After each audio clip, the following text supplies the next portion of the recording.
हमारे चैनल में पहली बार आए हैं तो मराठी डीजे सॉन्ग को लाइक एंड सब्सक्राइब कर लीजिए प्लीज।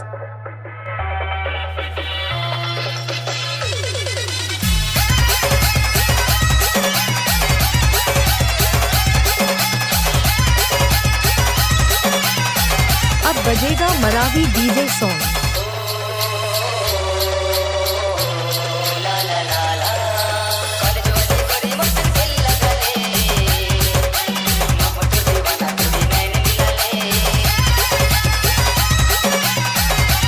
मराठी जी जिंदाबाद।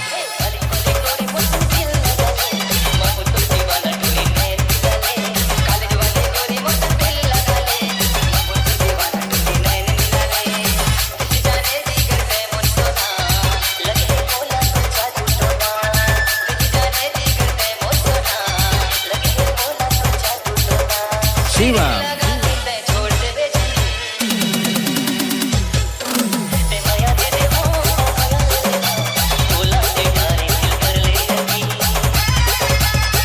क्या नाम है आपका? शिवा शिवा शिवा शिवा शिवा।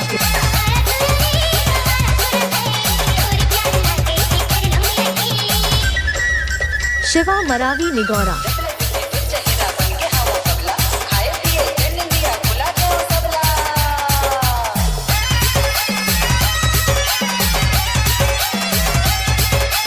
मरावी जी निगौरा वाला।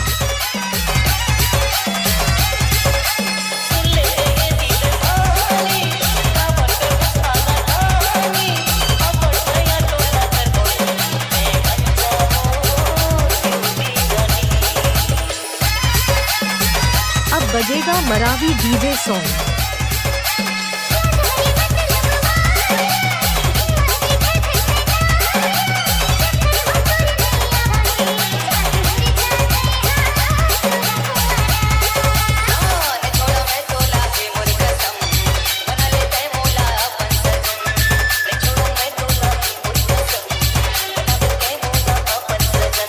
शिवा